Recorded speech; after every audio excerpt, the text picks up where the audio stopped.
Let's start introducing. You're big, but we don't. This is Siân Thomas. She is famous.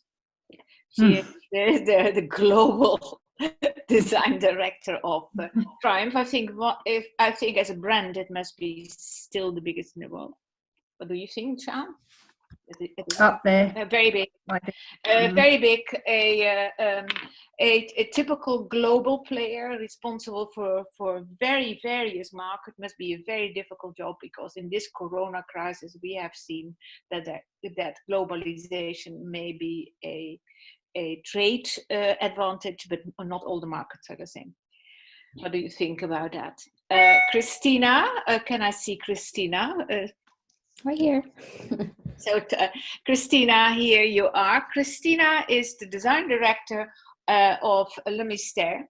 Only Le Mystère, or also? I work on other brands at Komar. I'm designer for QVC, the Breezy's brand. It's on television, and also some off-price brands and brands for Kohl's. So, Christina Lord, I have invited because certainly in the American market, companies like Komar, who are a sort of gathering, a sort of multi market and multi-level organizations. She is working on Le Mystère, and it is typical one of those growing brands in the American department stores who are obviously very much looking for novelty. Then we have, of course, our very, very elusive guest. By the way, Christina is in America, Siân is in England, I'm in Paris, and then we go to Angie in Hong Kong. You are in Hong Kong, I presume, Angie? Yes, I can't. Yes, I am. Hi, everyone. I can't go anywhere. I'm stuck in Hong Kong. Yeah, Angie and I go back on a very illustrious event. I remember we both got the Family Award at the same time.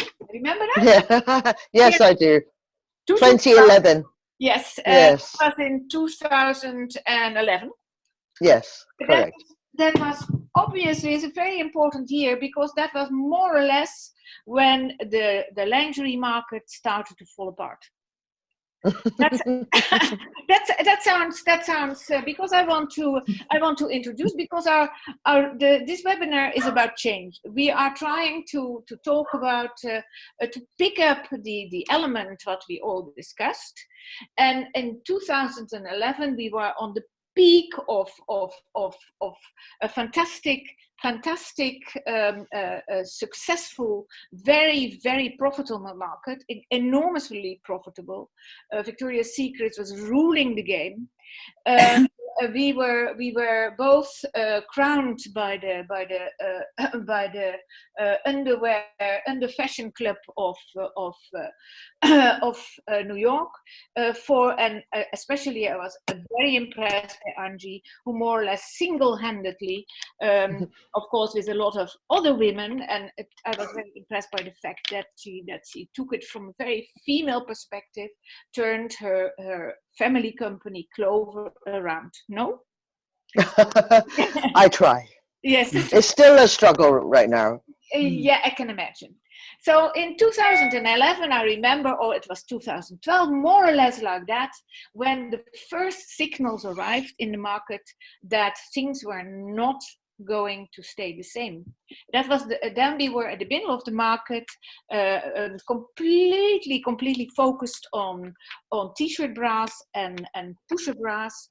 It was more or less a one product market from east to west, from north to south. Everybody was only doing that product.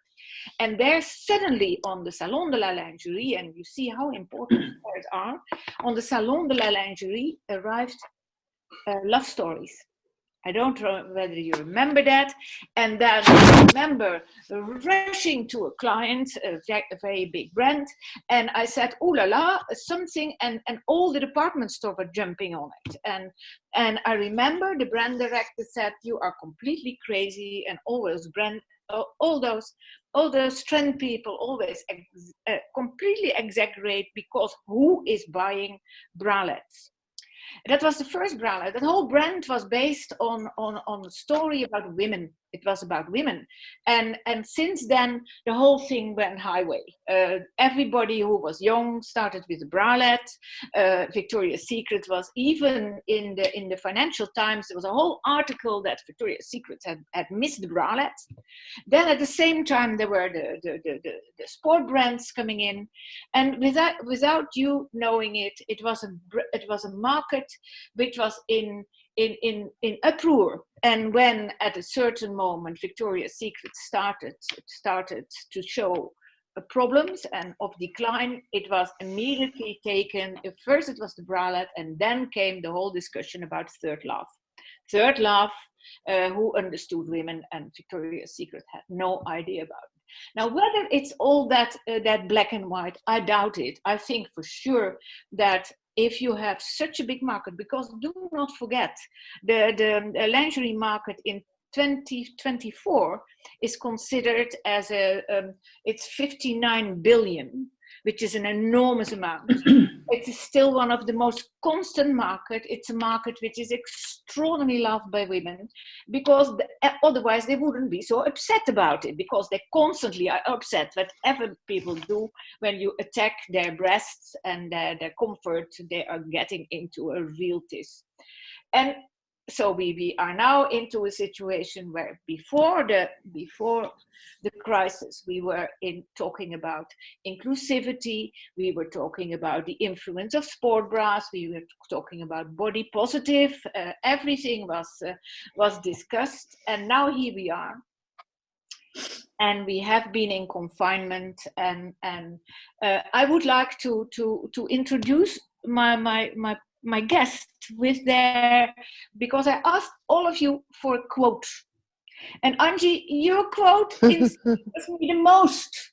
I mean, that is a quote that says that is a little bit a quote where you think of whose recognition do you want, actually?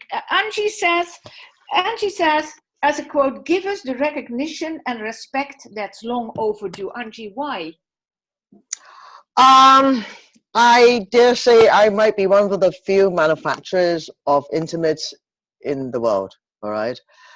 Leading a company that makes intimates. And it has always been a constant struggle. I don't know, I don't want to be very direct, but the way that people perceive us has always been a little bit different. We work twice as hard to prove that everything that we do is coming from the heart, you know, the passion, and most of all, the designs and the innovation. It takes us a long road to get there. So it is different. That is indeed what I understood what you meant. Somebody said, no, it's political. I said no. No, it's not political. No, she will. You don't know me. So my company has been, you know, we have over 80% women. So what I've done is, in the recent years, it's now in Clover, #MeTooBoys. It's a different world, and we're trying to change as well. Siân and with her time to reflect and prepare for a new future, you did, Siân, for that new future. I think, as probably most of the kind of big retailers, you know, listening on the call, it's we work on product strategies, you know, 3-5 years into the future. So, you know, the first thing that we had to do was kind of go back and look at that strategy and, you know, assess it in the current situation, and look at, you know, what impact is this current situation going to have on women and women's choices, and, you know, how would that project, or, you know, how would that manifest itself into the future as far as what they might want beyond this, to see whether we had trends that would continue or trends that we needed to adapt. And I think one of the things that came out for us was that comfort was still something that would be really important. You know, pretty intensified, I think, by this current situation where we're all at home. You know, we launched FitSmart off the back of this as far as a trend already, you know, seeing this coming down the line. We don't see that changing. We've had great success from the initial launch. We're still selling it on the web. But I think now, when you see, certainly when I read on Instagram, on social media, women not wearing bras at home, and, celebrating the fact that they're at home and not wearing a bra, it's quite scary for the industry. And I think, we're looking at this being, first of all, women will, are reassessing comfort and really understanding and, wanting even more comfort. We see it continuing. But also, it's important to remember that when we go outside the home, actually feeling comfortable can mean that you need to be supported and in control. So, I don't necessarily see women, discarding the bra, but I think it has made women think. I mean, there must be some women that have gone for the longest time ever in their lives not wearing a bra during this lockdown period. If you, where you're in the privacy of your own home, I mean, let's be realistic. We know a lot of women take their bra off when they as soon as they get home. That's a reality that for a lot of women. And then the other thing was we also thinking about comfort, about how that's not only about softness or something feeling like you're not wearing it, but it's also about things like breathability. Comfort is a changeable thing compared to the environment that you're in. So yeah, we feel kind of quite blessed that we have FitSmart, and we see that only growing. But there's some other things that we've really needed to look at and readdress as far as our strategy. Christina, that also completely made me curious. You said designing for the future is never accepting the current normal. What is the current normal for you? Well, I've been thinking about the word normal a lot. It's that word is different for every single person in this entire world. And a lot of people are talking about right now the new normal, like what is the new normal going to be? And I think was the world we were living in pre-COVID-19 normal? Or all the issues going on, pollution, politics, all the things that we were allowing to happen, that was normal. Like we accepted that as normal. And I think that normal is going to mean a lot of different things to a lot of different people moving forward. And I don't think we can ever expect to go back to the way things were. And I don't think people want to. Unfortunately, it takes a situation like this, of this magnitude, to have people want to instill change. And I cannot sit here as a designer and accept the situation that we're in, and the negativity that surrounds it, and for it to stifle any of my creativity. I just really have to look at what the current situation is teaching us in order for me to better design the future. Much like Siân was saying about how women are not wearing a bra right now, and how comfort, if we've been talking about comfort for so long, but it has exploded exponentially, that this is something that women are going to definitely need and want and feel comfortable moving forward. So I think when we talk about normal, there's really no such thing as normal. Mm-hmm.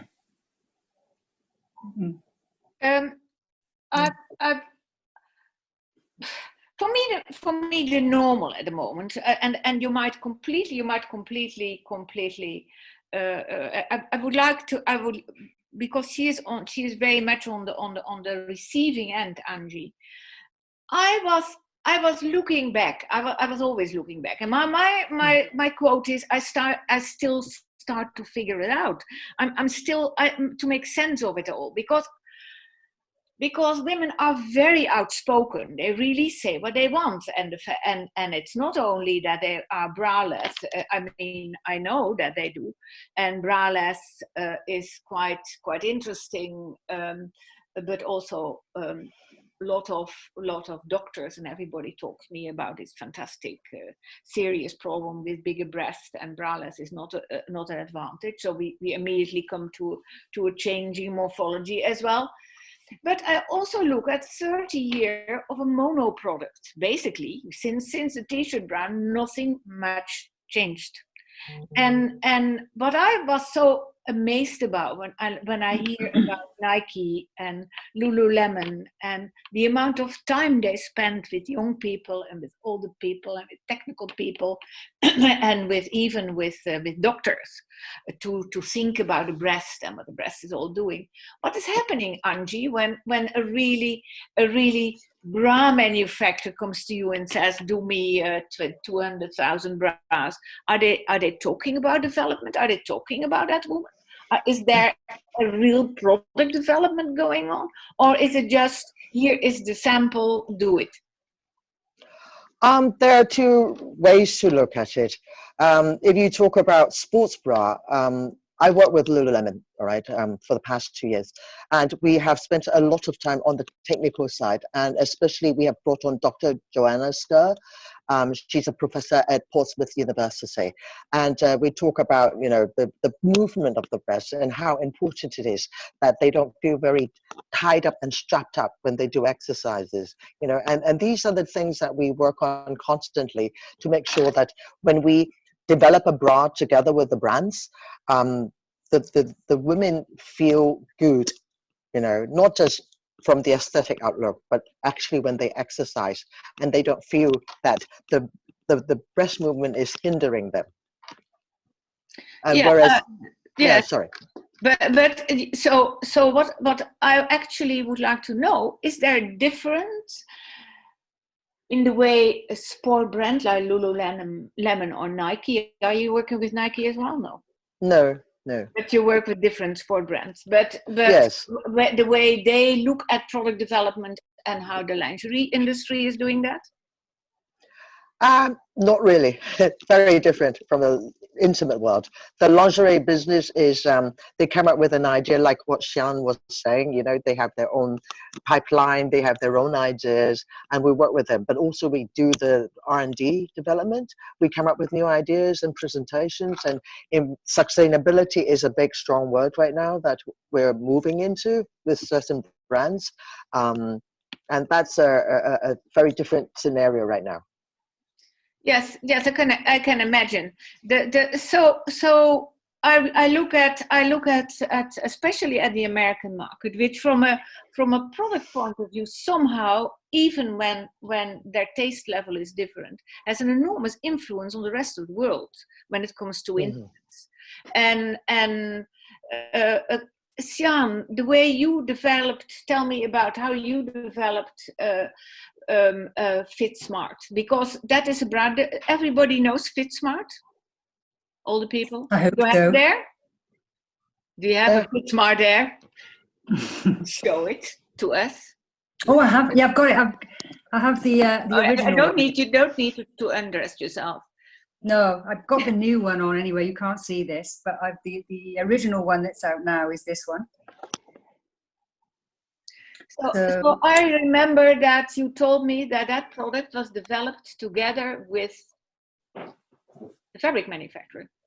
Yeah, well, fabric manufacturers and real women and consumers.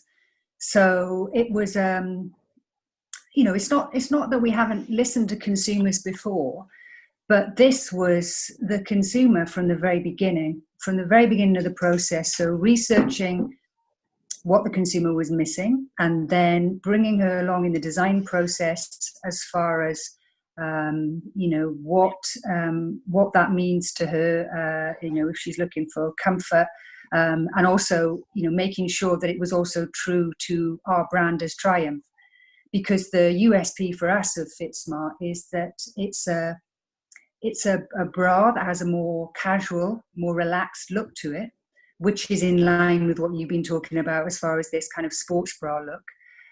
But it actually supports as well, because what we were finding, as you said, in the market, this whole bralette trend had come along, and it was tricky as Triumph, as a a corsetry company, really, to look at how are we going to address this trend. So we went back to the consumer, and then I've got some fantastic minds, creative minds in my team, who then worked on what could be our proposal to that. And we wanted something that actually supported as well. So made you feel that you were not only comfortable, but actually did something that we knew women wanted from a bra. And it gives you it's been, from a consumer point of view, to be very candid, it's been a still a little bit of a journey, because the bra, it hugs you. It doesn't just sit there like a bralette, it actually hugs you. And the consumer has got this perception in her mind of, the bralettes. And then we come along and say, okay, well, we've got this now non-wired comfort bra. But actually, there's a feeling to it that's quite different. Like I say, it doesn't just sit there, it hugs you and gives you comfort. So it still supports. But the customer, the consumer was completely, and even through our design team, we've got, and in Triumph, we had all different shapes of women, all our merchandising team, they all tried it on. When it was the first bra, I think I said at the conference, it was the first bra that we've done, certainly in my career, where lots of women in the room could try it on, because normally you get that sample size, and you got like 2 or 3 women in the room that can try it on and say, yeah, okay, feels great. But this bra, we were swapping it around, and we were saying, okay, well, actually, that'll fit you as well, and it was a real education for us and, our teams in-house, and it really got everyone to buy into it really, early on, and really understand it. So, yeah, really new process on that, and we're continuing to look at things in that way now. We've learned a lot. Christina, does that comes familiar to you, that to develop a bra with a fabric person and a lot of consumers, and say, okay, we want this is our goal, we want to comfort, or are you still working on the traditional way? You create a product and then you hand it over more or less to a sourcing team, and then you will have to wait what comes out of it. Is that, or don't you see it that way? I think for across all our brands, it's a combination of both. For Le Mystère, I think the process has definitely shifted. It's a little bit more like developing a sports bra. Like, there has to be more research that goes into designing a bra up front, finding, what women really want and what they need out of their bras. Like, I can't just design a bra that looks pretty. It has to have functionality to it. It has to have comfort to it. So I really need to get a lot of feedback from my customer, from the women who are going to wear this item, much like you need to do testing for sport bras to make sure that there's just the right amount of compression, so there's no bounce. Same for regular bras. People need to wear it, get it on their body first to tell me if it's uncomfortable, tell me if the wire's not right, if the elastic's not right. So I think that in the past it had been a lot of, let's design a bra, I'll pass it off to production and sourcing, and I was just used solely for a design purpose, like what aesthetically and fit wise my vision was. But now I'm definitely becoming more involved, and it has definitely helped Le Mystère to get that feedback up front, so we're designing smarter and having more success in the long run. For example, I even in the office, we wear our own bras, to test them even before we get, fit samples, or wearing prototypes, so we can just eliminate any issue of the bra before it hits market. And I think that's really important for bra design moving forward, is that it really be a collective voice. It's not just my design. There's a whole team behind each and every bra, and each of those people have an opinion. And I think that is what makes a successful design, what makes a successful brand, is having a team, being open and honest, and you're not hurting my feelings telling me that you really hate, the amount of coverage I put on this bra, or this is not supporting in the way that I thought it would be. And I work with a lot of picky people. So we listen to our consumers too. I think, social media has helped us so much in this this situation we're in right now. We're listening, we're seeing what they're doing. We're a lot of the new designs that are slated to come out are within the vein of like what women are searching for right now, comfort. But we need to find ways of translating comfort in a very supportive way. And I think that's where, the conversation of technology comes in. How are we going to build? We're bra architects, to be honest. We're not just sitting drawing, photos. We're building bras. And there's so many components and so many different things you have to look at, what like the recipe that you're gonna use for your bra, and the voice of our team, of our consumers, really help us in what we want to put out to them. So how often are you part of that discussion, Angie, with your team? Yes, we are. You are, because I can imagine, I see a lot of, every time when we do prototypes, we are trying to include all kind of new technology, and that technology is also very, very tricky, because if you do bondage, for instance, it depends what materials you use, and when you want to replace, you don't know what you are getting yourself into, because how is the lace, is there silicone used in it, we don't know, and nobody. So I always think, why are people not talking to each other more? Why are they not in groups where you say, okay, here we are product development group, there is the maker, there they have invested in new technology with the fabric manufacturer, we all sitting together, and we get at the same time to the results which the brand absolutely has laid out for us. Is that a sort of idealistic way of working?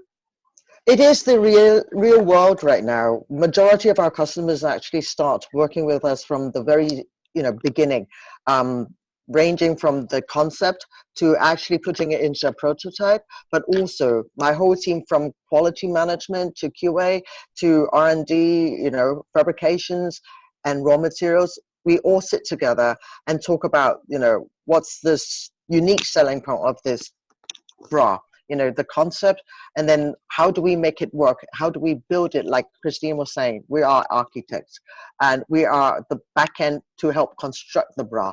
So everything that goes into the bra needs to be thought out wisely, and it has to be made easy for production as well.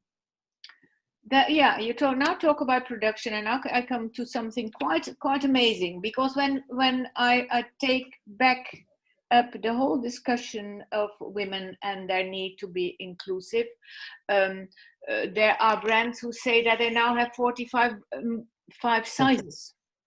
I mean, how are you dealing with that, Angie? Oh my God. It's oh my God. We did all the inclusive sizing, like the launch for Savage Expensive, okay, the Rihanna brand. And we did the Core 10 launch for Amazon sports bra. They did 12 styles, all sizes inclusive. So I have a total of 1,400 mold heads to start off with the development and production. And they need everything done in 11 months from start to finish. It was a nightmare, but then we did it. And it talks about, the trust that the customer has to place with us as well, trusting in what we do and the recommendation in order to make it successful. It's a lot of hard work behind it, but we get there. And speed is obviously the foremost importance right now. You need to have speed to market. I can tell you that yesterday, I don't know whether you all looked at the Vogue, the webinars. It was yesterday. I listened to a Vogue webinar. Thank you, Michelle, for sending me that. To a Vogue webinar with Vigel Abloh and Remo Ruffini, you know, from Off-White and Moncler, and they talked about their product, and I was very, very, very amazed, because they actually said products are not important anymore. If you think about it, we need to change our language. Oh. Mm-hmm. Because we need to focus on pleasure, surprise, experiencing happiness, and have a real voice. Because because if you look at the consumer, that's how Dave felt it. If you look at the consumer, she doesn't want to have much more. She actually wants us to tell her why what we think is really what she wants, and how we place it that way. And then I thought, yeah, the lingerie world has fantastic stories to tell. It's almost like an iconic fashion area. Nobody has that history and connected directly to love of women and vintage products and pleasure of your body and sensuality. And then you also realize that when a woman talks about lingerie, she doesn't talk necessarily about bra. And we as an industry are completely focused on bras. So mm-hmm. that was also what I got out of that whole idea of bringing people closer to the product without really talking about the product. I thought that is a very, very interesting way. How would you react to that, Siân, when I say that you are a brand which does a lot of communication? Yeah, I think I understand that, and I think it's there's almost this sort of two ends of it. I mean, like Angie was talking about, this complexity in bra development. You know, it feels like for the future, if we can create things that are more simple to produce, you know, that's an aspiration, Angie. Don't worry. But you know, and then on the other side of it, I think you're completely right, Jos. You know, it's we're not selling someone a bra anymore. We're selling them a feeling or something that fulfills, you know, a need in their life. You know, and certainly, you know, again, for a wide variety of women that are now being very vocal about, you know what, we're all different and we all have different needs at different times. So, you know, we're trying to balance an incredible diversity with the reality of you know, manufacturing something as quickly as possible, Angie, like you say. Definitely. Yeah, but this whole controversy between absolutely sport brands who come with language. And we talk now of communication. We talk about telling the story. They tell a story of less and less about running. There are some bras out especially for running, but they tell a story about being active, being comfortable. And actually, how many sizes do they have? Not so many, because they stayed until now more or less away from too many sizes. Is that true, Angie? Yeah, they're still doing alpha sizing. Yeah, they so and so are we in the bra world exaggerated what we are doing? Are we actually is with the new materials? And I think Siân with some of our audiences is wearing the bra and says it's fantastic. By the way, I saw a message coming. Oh, good, great. That is. So are we exaggerating that typical corsetry way? I remember the Salon de la Lingerie last year. Those young girls, they were saying, actually, your corsetry is bad. Now that was a little bit too harsh for me, because I still feel, and especially now, that corsetry is actually far from that, because it's part of this fantastic rich lingerie history, and there is a lot of stuff you can't do without a real corsetry approach. But I think when Siân is saying a lot of people are not wearing bras at the moment, and on the other hand, you see the success. You know that the owner of Nike owner, the CEO, probably is not the owner, he said that he sells more bras than every brand in America. Now that makes you shock. And he thinks that the reason why the lingerie world is so confused with themselves, that left so many big holes in for them to jump in, that actually it's a fantastic lucrative world bra. One of his predictions was, and that was before the crisis, that their biggest growth would come out of sport bras. And here we go, and not saying sport bras to run the marathon, but bras to wear every day. And from their point of view, now what are we doing? Are we exaggerating, or are we not exaggerating enough? Because then, and that I want all your opinion, then I heard yesterday that people are suddenly seeing their turnover growing very in sexy products 180% over the last month, because, and they look at the age, because if you sell online, most of the time you have to give your age or your birth date. It is young people. It's that famous generation Z who was supposed not to like lingerie at all anymore. So what are we talking about now? So here, come, give me a comment. Well, how do you think that is now? Let's start with Christina. Do you believe it? Do you think that in America sexy lingerie is also booming thanks to the confinement? Well, I think for the duration of time that we've been in confinement, that maybe people, they want to find something that's going to make them feel special. Like I've been working from home now since March 13th.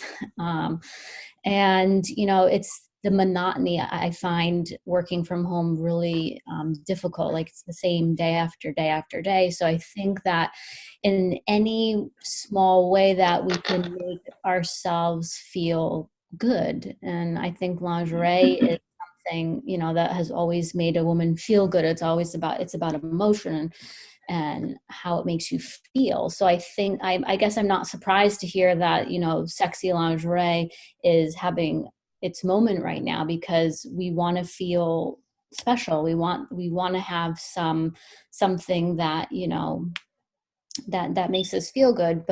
And it's a smaller purchase. It's not something where you have to go out and buy something that costs $50. You can get something sexy and pretty that will make you feel good for $20 to $30. So it's not that big of an investment to make right now. And then as far as sports bras doing well at the moment, I'm not surprised at that either, because when a lot of people think sports bras as a comfort, like it's comfortable. So they're reaching out for, the Nike pull over your head racerback bra that they can just wear all day long. And, they're not necessarily doing sport. Maybe they're, doing a little bit from an app or exercises that, don't involve a lot of impact, and then they can just wear the bra the rest of the day. So I think sport bras always had, in a sense, like maybe the first comfort type bras, and then that really trickled into the intimates market. I think even though sport bras a lot of them are alpha sized right now, I think there's a lot to be said for the technology that sport bras have, especially from the bigger brands, that we could harness into our bra designs as well, to make, more, albeit even better fitting sport bras, because we have the bra knowledge and the fitting expertise behind it. So. Yeah, then I would like, you have the fitting expertise, yes. But I heard also at the same time, so there were brands like Blue Bella, which do enormously well. That was the 180%.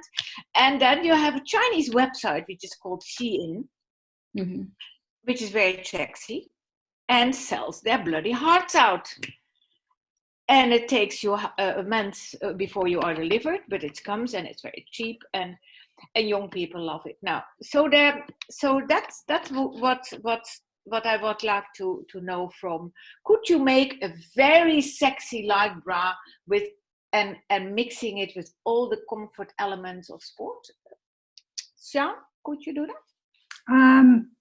It's whether you'd want to, I guess. But suppose I would. I suppose, again, it's this, as women, we're so multifaceted. It's like, there's certain points in your day when you want to feel comfortable and, you want to be more relaxed. And there's other times that you want to feel like you've got underwear on. There's something quite satisfying about that hold and structure of a bra as well. I mean, I don't know whether we've just got used to that over centuries of wearing it, but there is something reassuring about that. And I think it makes sense. I mean, I think someone's just asked this question as well. When I talk about comfort certainly isn't the only trend.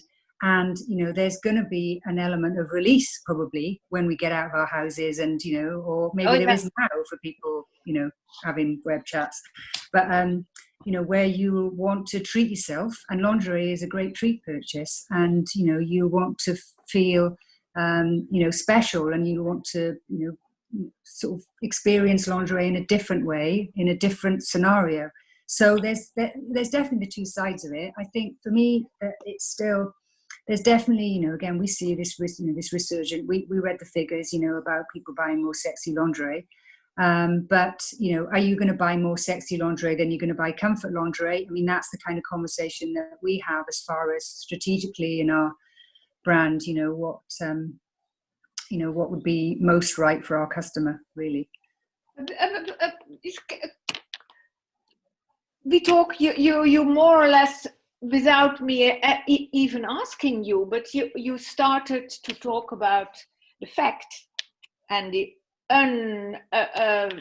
very much proven fact during the confinement as well, the enormous diversity of the lingerie market. There is the very sexy, the sexy pleasure.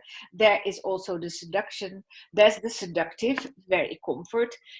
Can you follow that with your demands for volume, Angie?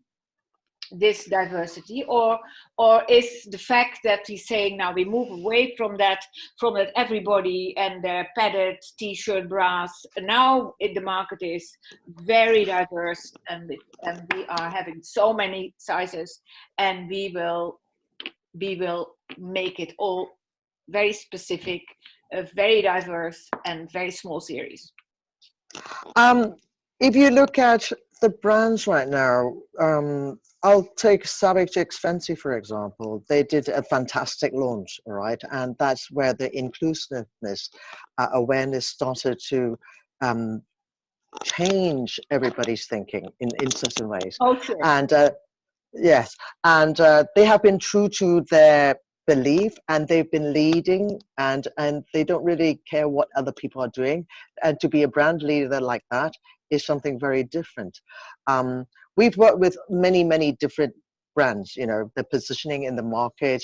I specialize in Torrid and Lane Bryant. Those are plus sizes. But how do you differentiate? Some of them try to go into smaller sizes and try to be inclusive. But because of the brand positioning, I think they cannot veer away from and stay true to their identity. So they rear back to where their core customers are. And to talk about the large volumes that comes with it, it all depends on their marketing as well, isn't it? And how their customers are really, are they perceptive and really welcoming their launches and all that? So yeah, it slowly brings us close to a very hot topic, which is sustainability. In how far we, in the confinement, are people aware of the fact that they have to buy better and keep their products longer? We don't know yet. But we also talk about the. I was in New York when they launched in Nordstrom Skims, that bodywear. They all sizes walked out of its shaper. They walked out of buses, and they were very big ladies and smaller ladies, and they were all dressed in natural, and they looked as sexy as you ever can see. They were not necessarily enormously pampered or made up. And this whole group of women, I was stunned. I was completely stunned. And I said, here now you have it, because Skims, it is one product. It is not so much. It is like Chantel's soft stretch. It is just one type of product. Don't you think that a lot of brands have too many different options in their range to be a real powerful brand, like for instance Moncler or White, which have one vision and you stay with that? But lingerie brands, and when laces are in, they do laces, and when an embroidery is in, they have embroidery, and so there's always a lot of stuff. And of course, Angie, you also said that Savage and Fenty, which is a lot of stuff as well, with everything with the kitchen sink. I mean, how is that sitting? How is that communicating to consumers? Because when I talk with consumers, they are puzzled. They do not understand bra brands. They understand new, younger brands online, but the typical classic bra brands, they lost it. They don't know what they sell. They don't know what they stand for. They find it difficult. How would you react to an expression like that, Sean? I missed it. I actually was looking at the comments, so I sort of missed that bit. Just ask me again in a well, that, so when I look at very strong brands at the moment, and also strong, the diversity of the diversity of lingerie, and even in a brand, if you see how many different options Triumph has, or Chantel has, or probably every brand from all kind of different point of views towards consumers, for the older consumer, for the younger consumer, for the trendy consumer, for the fat consumer, for the thin consumer. And it is a sort of carnival of different options within one brand. When you look at the new brands, and when you look at very successful brands like we talked about those guys like Moncler and Off-White, it's very focused. And when you talk about Fenty, it's very focused. And when you it's one, you know what you get. Yeah, it is a frustration, and I think that you can. Certainly, talking from a Triumph point of view, not only do we have a very broad range because we have a very broad customer base, but we also have historical products. We have products that we've been selling in the range for 30 or 40 years that customers still absolutely love. So it's really difficult to narrow it down. And one of the things that we're looking at, and again, we trialed this a bit in Fit Smart, is to reduce this complexity that Andrew was talking about, as far as this, again, the complexity of making a bra, because I think if we can on some way reduce that, then we can still offer choices to women, but actually then the production of it and the manufacturing of it can be a bit more quicker or more sustainable, and we can not lose the choice, because women do look for choice in lingerie. You look for different choices as far as different outfits you wear, different occasions. There's different personalities. Every woman's body is completely different. We're dealing with a diverse subject, really, as far as women's bodies. Oh, so, certainly. Yeah. Yeah, but certainly. Intimates is so fit specific that we probably have the hardest job in the entire apparel industry, because our garments have to fit to an exact body shape. And you're asking us to create, for example, just one bra that's going to service multiple different body types. How difficult is that? And I commend the brands like Triumph, who can find a bra that is flexible enough to fit a variety of women's shapes and sizes. And I think that in terms of having so many different products in one line, you can have a vision for your brand, your brand ethos, and you can have you have to have multiple different styles within your line. You can't just have, you know, one t-shirt bra or one online bra or one this, one that. Like, everybody is so different. And, you know, there are certainly heritage bras within, you know, a lot of brands, but we're seeing that the type of selling that comes off of new product is not necessarily heritage selling anymore. Styles don't live as long as they used to, we're seeing. So they have a shorter lifespan. So, you know, it pushes us to always create new and different, and definitely for different body types. This is a very difficult job. Yeah, I totally agree with you. It is a difficult job. It's a difficult job for all of us, because somehow, and also for the fabric industry, because everything is so fragmented at the moment in the lingerie industry that almost people lose themselves. Now think now about this confinement. Think about it, all the articles you have read, and everybody has an opinion about it. But one of the things is saying smaller, slower, more concentrated, not as much, not everything double, triple. Would one get a good turnover by reducing, by concentrating?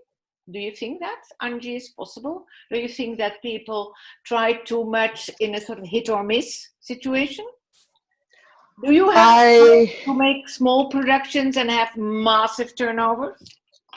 Yeah, obviously, majority of the brands we work with, they all need to have a trial run.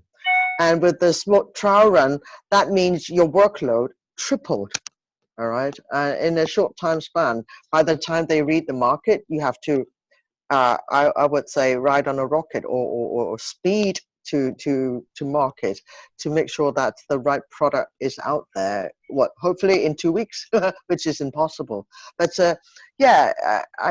reading the market is important because it's costly, all right? It's costly to market something that you might not feel that your customers might want, even though you're trying to lead the market. So they do pick 2 or 3 choices, and with all the fast buying, you know, like trying to turn the lingerie world into a Zara or an H&M, that was the pivotal point where the whole supply chain had to change overnight, and that was really very difficult. Yes, and then when things started to change, nobody had stock in anything anymore. But Yes. that happened at that moment. But now think about it. If I look at Skims, and if I look at Chantel Soft Stretch, for instance, I think now with Soft Stretch they more or less rescued their year. How many products in total? So many options in color, and there we went with it without we knowing it. They had a couple of million turnover there, and from a point of view of production and a point of view of wastage and a point of view of sustainability, even when the fabric on itself and the material is perhaps not so sustainable, the whole process feels very sustainable because it is all very focused. And the same with some of those Skims products. It's all more or less. It's very close to the market, and there are a couple of very successful launches. I remember Spanx when it arrived at a certain moment, just one narrow line, and then suddenly somebody said it's always the same. We need something new, and then there it started again. Is that now really what we need? When we talk about, or is it actually what we need, more investment in a sort of Nike experience shops or Starbucks Reserve, where the story about how you all make it and the story of your beauty and the story of your history is actually the investment, but the amount of products are very focused. Suppose that is happening. Can we think that way? Can we think into the fact that so many people want to buy, but they puzzled by this enormous choice, which they don't see as choice, but they feel like confusion? It depends whether you want to last for another 20 years as a company or whether you're happy to take the money in 5 years and be done, I think. You know, a brilliant example with Spanx, I think, you know, the Kardashian, I mean, as far as I understand, incredibly successful now. They've come onto the market, they're completely new. But in 10 years' time, will they be still doing the same product? But should they do? Perhaps they make cookies at that moment, because that is what Visual Abloh said yesterday. Look at our buying habits. We go to the supermarket, and suddenly everything is there. There are the masks, and there are the creams, and there are the things, and the protection, and that's what we go into is more like that's what we trust, and that's where we want to go, rather than they exactly have that. So I wonder, don't we need to start talking more about experiences and the enormous richness of all your knowledge, and instead of adding product all the time. Yeah, I think you have to. It's not a question about working slower. I mean, the industry is always going to demand, designs be fast to market. It's just working smarter. And I do agree that, telling the story behind your bra is important, but I also think, maybe it's a catch-22. Just as much as there's so much product that may be confusing or overwhelming to the consumer, if we all try to, start telling stories about our bra, that's in a way confusing as well. It's, it's really about your brand and the vision for your brand, and not necessarily about one product. It's about getting your vision out there to the consumer as a brand in totality. Yes, but I heard yesterday that probably having a good shop and having a good online, that two together multiplies by 4 your turnover. If you do that without a good shop, you have only 1/4. So there is a very strange world going out there, and it is very, very interesting. But we still don't talk about retailers, because there's Atam and there's Intimissimi and there's Oysho, and they change their merchandising, and the brands in bras, and the brands, and for a big part the sport people are changing their merchandising as well. And we see that effect on fabrics on the fair is an enormous change in how that world is working. And what those, did any of you try once to become part of the hybrid fashion? Everybody talks about hybrid products. How would a hybrid bra look? I don't know. Bra that wear in different ways, as a to be seen thing. That's the word of everybody's lip. We need less a specific product. We need more hybrid products. I think it speaks. Well, go ahead. Go on, Christina. I think it speaks to how a woman wants her bra to be multifaceted. She can't just have a bra that looks pretty anymore. Like, she has to be able to get a lot of use out of it. We talk about, maybe for the future that she's definitely going to be buying less, and she's going to be shopping smarter. So she needs a bra that is going to be able to function in different ways. Le Mystère, for example, we have a new sport bra that's going to launch. We initially penned it as a sport bra, but the way that we ended up with the design is that it's definitely has a more sexy look to it, with sheer mesh, and but still maintaining the support of a sport bra. So you could wear it out with no top on, but it has the convertibility in the back. Like, there is so much going on. There's comfort cushion wires, and really paid attention to the modularness of the fabric. So there has to be a lot, there has to be a value in the purchase she's going to make moving forward. And I think it does have to serve a lot of different purposes now.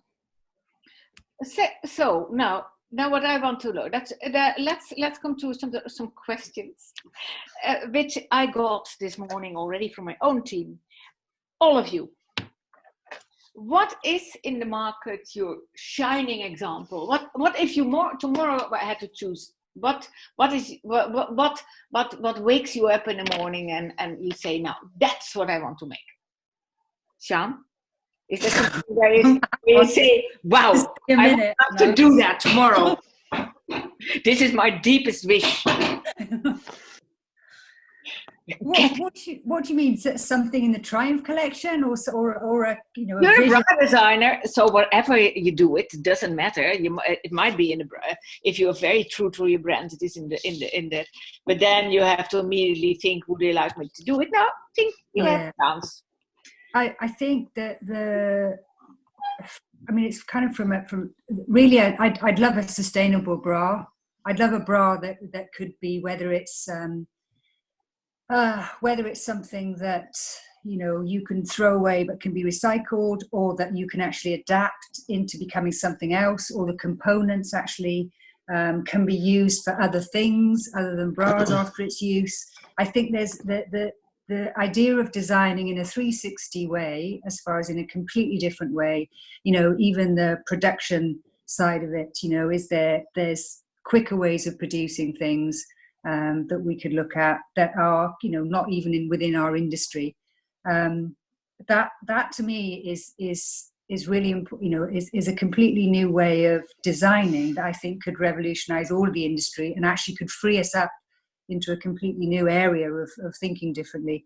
So it's not a specific product, but I think sustainability is probably the one key thing as far as driving that, because it really does make you think differently, really. Then you should talk to me, Sian.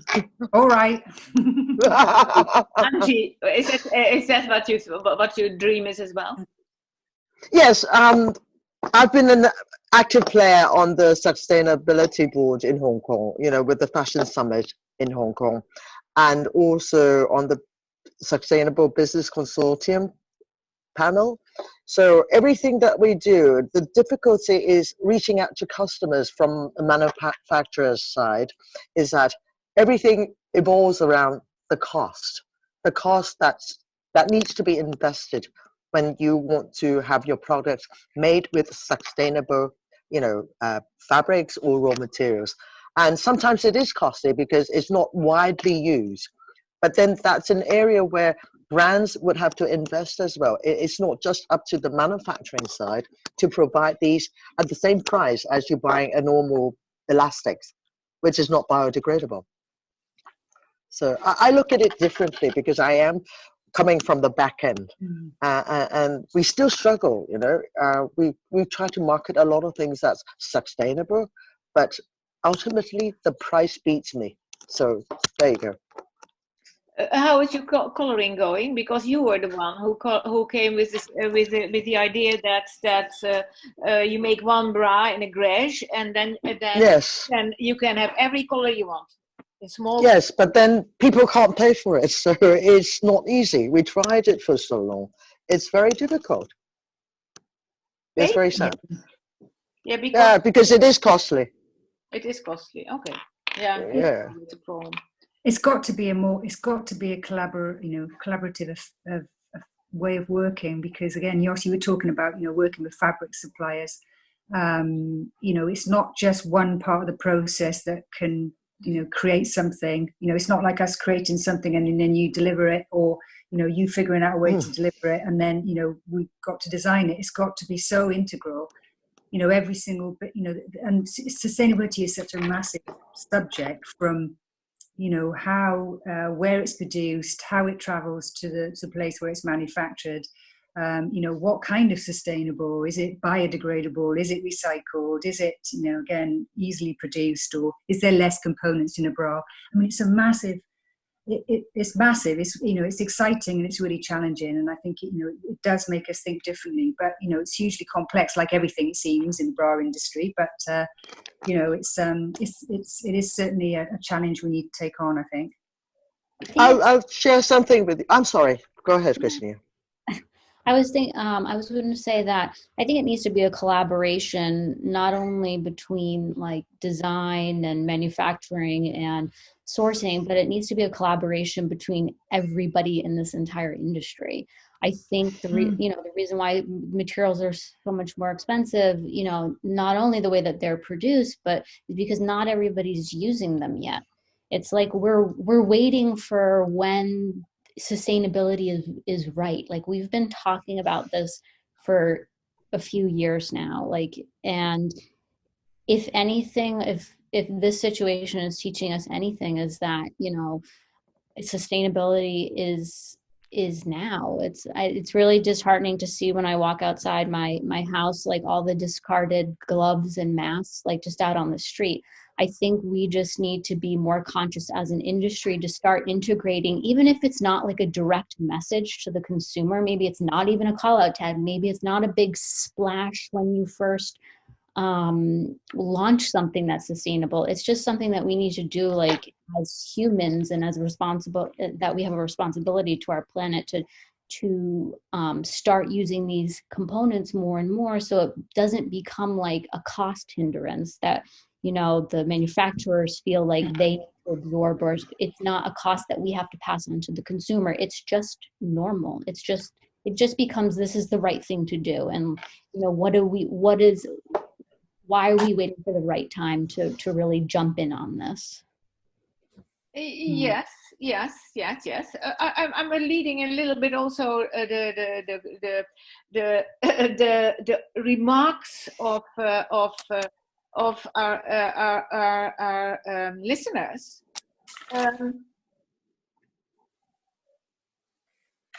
They actually all want a sport bra that is sexy.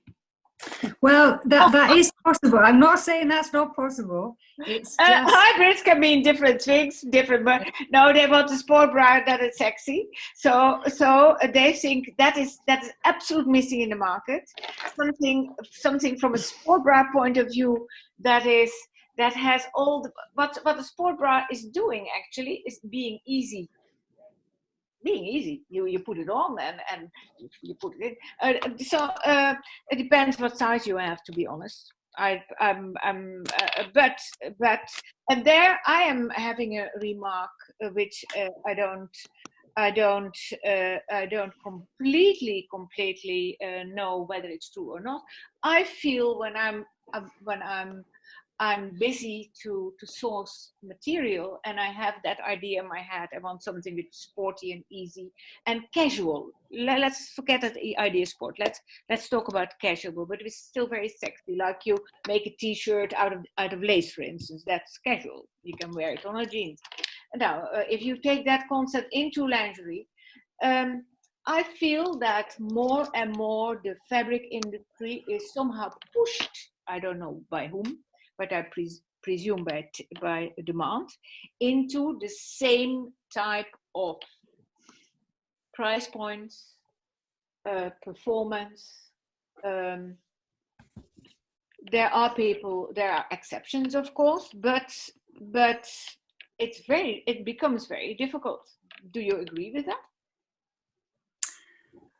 Again, this sport, I think someone's just brought it up now in the comments, that when we're talking about sports bra, it's a bit weird that because I know the consumer that talks about sports bras and they're thinking casual and comfortable, but actually in the industry, you know, generally when we're looking at sports bras, and certainly at Triumph, sports bras for us is to do sports in, and you know, it depends what sports you do, it depends what size you are.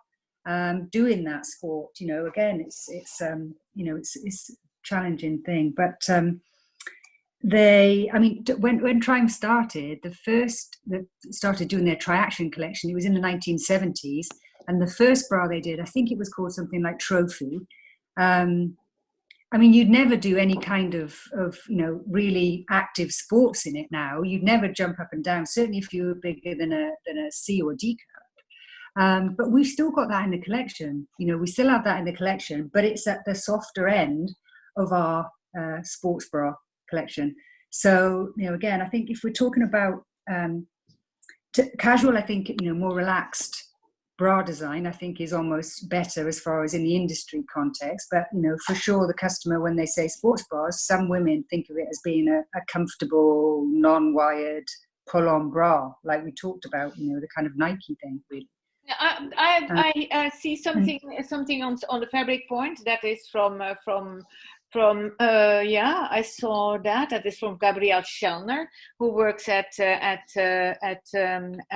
Karl Mayer, who makes lace machines, and says everything you're talking about is possible, for more or less. It's a question of technology. So that is a very interesting point. So here we have it. I think we is there then we are all talking. Angie, you didn't say what's really your biggest dream in your life. My biggest. What would you like to do tomorrow? Is you agree with Siân sustainability? What would I do tomorrow for sustainability? No, one of the things you want most to achieve is complete sustainable product. Actually, I can share a little bit with what I've done in the past 2 months that I've been confined in Hong Kong. We have been producing our own mask due to the coronavirus, and the things that we put into our mask is actually, if you look at it, it's just like a half cup size, all right? And the technology that goes into the mask without the wire, and all the materials that I'm using is actually biodegradable. People might say biodegradable might not be a good thing. It could be I don't know. I'm not a scientist, but all I know is it is the future. It is where if everybody takes one step towards being more sustainable, it will be a better planet for everyone. And I believe in that. So everything that we do from the back end, as far as the manufacturing, in the facilities, we try to steer ourselves into that direction as well. So it has to be a top-down direction. Everybody has to move with the same footprint and the same footsteps. So my dream is we all get greener every day. Okay, Christina, what is your absolute wish? I think it's along the same lines as that of sustainability as well. Is that I just hope that we take this situation that we're currently in and learn from it, and not just let this could be a big opportunity for change for the future. And I just hope that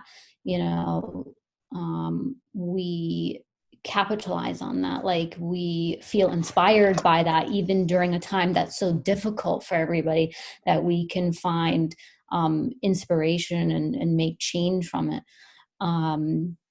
As far as sustainability, like I talked about, I think, people are going to be buying smarter, and that goes hand in hand with sustainability, buying a better product, more quality product. That's what I hope for, instead of such fast fashion where things are disposable but not made from sustainable materials. I think it just has to be a push from everyone. As Angie was saying, it's our job, but it's also everybody's job in this world as well. And how can we integrate what we're learning from the current normal into our products now? And I think whether it's the ranges we've already designed or things we have to tweak, or I think that we can be very successful in bra design in the future if we really listen to what's going on right now. We can also be better prepared for the future should something else happen. I mean, I certainly don't wish it, but I just see that there could be other changes in the future as well that we have to react to. So let's start now and let's put ourselves in a better position. Yeah, I totally agree. We have to. There are some of our viewers are saying, where the heck can we buy sustainable hooks and eyes and the wires? But that is a big point. In general. Everybody is hoping that the sustainable issue will become easier also in understanding it, and has a general rules which everybody commits to. There's a lot of discussion as well from our viewers on what is sexy today. Now, I remember that is a very cultural situation that is different in every country in the world as well. I remember doing a organization asked to people to make a little doll and express what is sexy. Now, the difference between one end of the globe to the other end of the globe was amazing. So that has a lot to do with what they see, films, where they are at that moment. So that is quite interesting. What I also read from the comments here is that actually a lot of the people who are looking at us find also that the bra industry is too much the same. There are too many people who are doing exactly the same and doubling up. There's a lot of doing the same thing that was already done, and it's rather they find that annoying. For the rest, yeah, I mean, I can say this was a very, very, very interesting discussion, but the bra of the future we did not design together, which was I hope that somebody would say, now I have the thing in my head.